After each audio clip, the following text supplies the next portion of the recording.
For years, I was trapped in OCD. I was doing all the known treatments. I was doing CBT. I was trying to challenge the thoughts. I was doing talk therapy. I was using exposure response. I was trying different diets. I was trying supplements, yet I was still stuck. And looking back, it wasn't just OCD intrusive thoughts. It was actually the habits that I had built around this obsessive compulsive disorder that actually kept me more and more stuck. And today I want to share with you the 5 habits that kept me more and more stuck in cycles of OCD, so that you maybe can see them in yourself and you can actually break free. Hi, I'm Linda Culleton, and I've helped over 1,000 people gain long-term relief using natural, profound practices. My first habit was believing that I could actually think my way out of OCD. I believed that if I can just problem solve more, if I can try and ruminate more, if I can try and logic my way out of this, that I'll feel better. Because my nervous system was stuck in this survival state, that it felt, that fear response felt like I had to solve this problem. There was a threat, there was a problem to be solved. And this actually kept me more and more stuck in states of fear, which create more and more states of thinking that I could actually try to solve this problem. But it kept me in that loop, and it reinforced that feeling inside my body. And the reason why I felt like I could think my way out of this was because I had so much fear in my body. I felt so anxious. So it felt like there was a real danger, there was a real threat. And my only way to cope with that internal conflict was to go into my mind and try to problem solve this using the mind.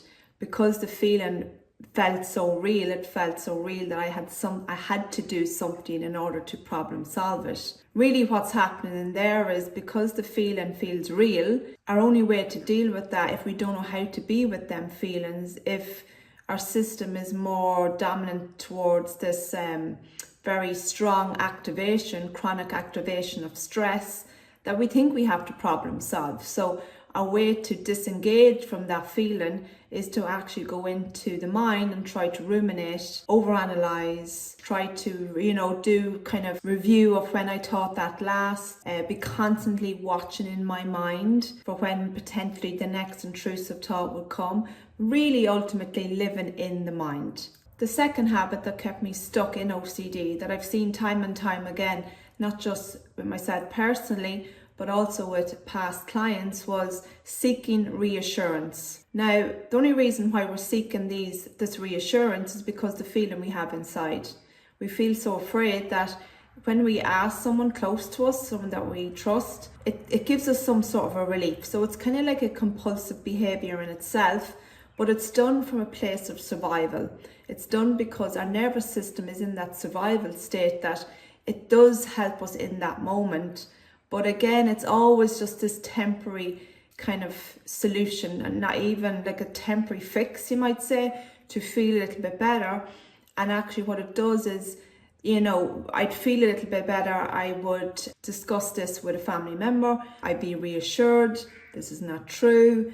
And I'd feel, okay, this is, I feel better in the moment. And then maybe an hour go by, a half an hour go by, another trigger would arise, and I'd be back doing the same thing. That it was a constant cycle of always looking outside myself for someone to tell me that I was okay. And I get that because I've lived that. That's a natural response when your system is so overwhelmed and you're so frightened around these intrusive thoughts. You're really looking for a sense of safety outside yourself. When someone mirrors that back to you by saying, it's okay, these are just thoughts, you feel like, okay, I feel a bit better, but then we're back in the cycle again. This is a moment kind of relief, but it doesn't actually give us long-term relief. It'll actually just reinforce this cycle, and it creates, as I said, this habit that first becomes a compulsive behavior, but then becomes like a habit where we don't even think twice to do it, we just go and do it automatically. So it reinforces this association that every time I feel this way, I go to this person, or I go and I look for reassurance. but it actually keeps us stuck in the cycle of not going towards what actually we need to look at inside. And often reassurance didn't actually, sometimes it wouldn't give me that sense of relief. So because the feelings were so heightened inside, that need to go outside of myself to look for that relief, it didn't give me that sense of feeling okay. So this would turn into, say, the third habit, which was control. This is where I would spend a lot of time controlling my mind. So really, I like to think of it like, when we have a guard guarding something. I felt like I was guarding my mind. I was constantly watching out for any thoughts that I deemed was wrong in my mind, that was, I shouldn't be thinking them. How could I think something like that? That was shame, that made me feel bad, that was fear. So I was constantly watching my mind, and this is very, very common.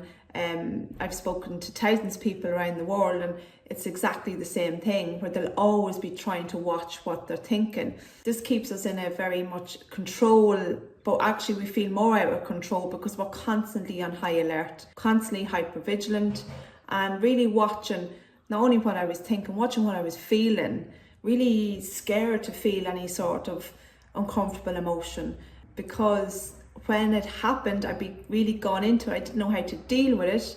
Therefore, it became such a negative cycle and association. This would leave me feel like a prison in my own actually mind and body, because when you're constantly watching for the next frightening experience, where you're only watching for it, because in my experience is because I felt unsafe inside. I felt afraid internally a lot. So I was always on hypervigilance internally and also externally. But we can only think that we can control our inner environment, and we spend so long trying to control, I don't want to think that thought, or that thought's okay, or what if I think this again? I'm afraid to have them thoughts again. So it's this kind of cycle that keeps us even more and more stuck. And it's really, really difficult to live in that space, because we're not actually in the present moment at all. We're not actually even getting to be aware of our own emotions, because we're really rigid about what we should feel and what we shouldn't feel. And with control came the next habit, which was avoidance. Anything that I deemed was a trigger for me, I started to avoid. So this led to avoiding people, it led to me avoiding places, led to me avoiding what I even watched, led to me being hypervigilant on what I would read. My world became very, very small, because I was trying to micromanage and control everything inside myself. I was terrified of having these intrusive thoughts. So anything that I associated with them thoughts or them feelings, I started to avoid. This is very common because we don't want to have this pain. So we're trying to always move away from that pain. But actually, the more we do that, the more our world becomes very small. And actually, we are even priming our brain to be more alert about these triggers. So we're always scanning the environment, always scanning how we feel, always monitoring how we feel, and it actually keeps us more and more stuck in looking for these triggers, because they're very much what we give our attention to kind of grows. So we're constantly looking for these things, which is a natural survival response, but actually it magnifies them even more. And by doing this avoidance, we don't actually learn anything in the process, because what happens is one thing we start to avoid becomes another thing, and then another thing, and eventually everything can become a fear, because the more we kind of feed into that fear, the more our reality starts to become more fearful. And it's really about tuning off that, tuning it down, switching it down. It's a strategy. It's just an internal strategy to avoid any sort of intrusive thought, but ultimately any sort of these emotions that we don't want to be activated. But ironically, these emotions live in our body, so they are going to be triggered. It doesn't actually solve anything. In fact, it just creates our world to be more and more small, and actually it creates these emotions to be even more and more heightened when they are triggered. We're never going to be able to divert ourselves away from these triggers. It's just avoidance of emotion. And when we learn actually that we actually have to start tuning towards this emotion, it takes the weight of that away. We actually start to feel more free in time, but that's a process to get there. It doesn't just happen. But when we start to learn that these strategies no longer work, ask yourself, have they worked? They don't work when we're constantly avoiding life and we're avoiding people, situations, places. Why? Because of the feelings in our body. That's the reason why we keep avoiding it. Therefore, what does it mean? It means we have to tune in towards them emotions, heal them, and then we no longer have to be in a place of trying to avoid how we feel, trying to avoid how we think. That's a process, but that's available. And if you'd like to learn more about my work, you can click the link in the description below. And finally, the habit that actually kept it all in place was self-judgment. Deep down, I believed that there was something seriously wrong with me. I was broken. I was a bad person. How could I think these thoughts? I felt deep shame. And it's this shame that binds all these behaviours together. It's this shame that keeps, for me personally, kept me stuck in these cycles of OCD. Every time I had these thoughts, I believed, how could I think something like that? That's really bad. I'm bad. The mental fear in my body. I felt a lot of rejection, internal rejection, self-judgment towards myself. This is where we have this kind of constantly watching what we're thinking. Oh, I can think that thought, that's good. Oh, I can't think that thought, that's bad. Because deep down, there's these emotions that's driving our behaviour, it's driving how we think and feel about ourselves. And ultimately, what I've learned over the decade of I have an OCD, but also haven't healed it, is that it's a journey. But most of all, it's a journey towards giving yourself compassion for where you are. The judgments I have seen that I've had on myself, but also having helped over 1,000 people, is that they're so critical. We're so critical of ourselves, a lot of shame. There's so much judgment that, we have to learn how to be compassionate towards ourselves. These emotions don't mean that we're bad. They actually need to be the opposite, which means that we need compassion. We need to be loved. There needs to be love really given in towards the parts of the self that holds these beliefs, that holds these fears. And when we start to do that over time, it starts to change the OCD behaviours. It starts to change, why do I act like this? Why am I afraid? Well, when I'm afraid, what do I need? I need to be comfort, I need soothing. Really, we need is the nervous system regulation. We need more kind of healing practices like breath work, trauma release, and then how to integrate these emotions that we have suppressed, but that are actually coming up to be healed. They're coming up for us to address. If we can see them like that and not see them as these scary monsters and there's something wrong with me and I'm broken, we can save ourselves years of suffering. We can actually start really giving ourselves that love and compassion that them parts, them beliefs that we hold about ourselves desperately want and need. So when you understand that these habits, they actually kept me stuck, and when you understand what habits you do, we have to understand why we do them. We do them because it's from a response in our body. At a deep level in our body, there's a sense of a threat. There's a sense of a danger on some level internally. So they were the 5 habits that kept me stuck in OCD. But these are natural responses to a system, really an internal feeling inside our body that doesn't feel safe. So they're not done to just to do it and keep ourselves stuck for years. They're done because this is all we know how. They are strategies we've developed in order to avoid these painful feelings, in order to avoid these painful emotions that we have in our body. They're all done. We would have done these, and maybe you're doing these because it's only a way you know how. It's actually very, very clever, very sophisticated in how we actually keep ourselves, trying to protect ourselves at all times from these emotions. So it's done from a way of trying to protect you, but actually in the long run, it's actually hurting. It's causing pain. It's causing more and more pain. And ultimately, it's avoiding these emotions. So a lot of these things become compulsive behaviors because the feeling inside is very simple. The feeling inside is really, really scary. And we do these outward actions in order to soothe that internal feeling. Now imagine if we can actually change that internal feeling first. What's going to happen is over time, these external things that we're doing, the avoidance, the control, the reassurance, all these external things, the outside things will actually change. Why? Because we're changing the inside.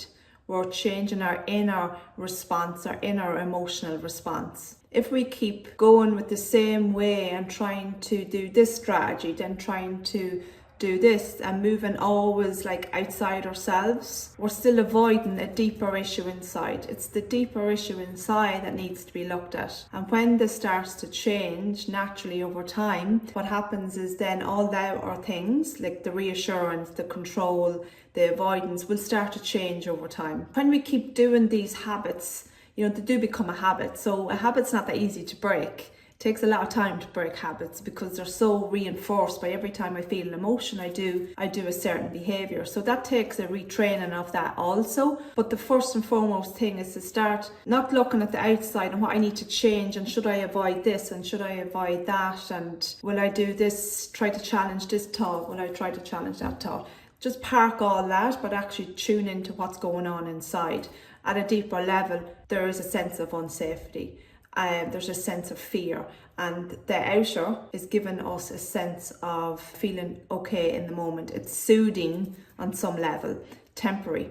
But as you know, that only lasts like whatever this time, and then we're back into doing the same thing again. So this is a message for you that these habits can be changed, but change them first and foremost by coming to tune into the inner state inside. Why do I do these habits? Because I feel afraid at a deep emotional level. Therefore, I need to address these deep emotions. And when I address these deep emotions and heal and regulate my nervous system, things will start to change outside. I will no longer need to keep asking for reassurance. I no longer need to keep checking the internet or Googling like I done for hours and hours and hours to see, was this really OCD or was it actually me? Am I that type of person? So that just kept me more and more stuck. So I hope you found this helpful. If you'd like to learn more about why you could be still stuck with OCD and the deeper path to healing, check out the next video here. Thank you for watching.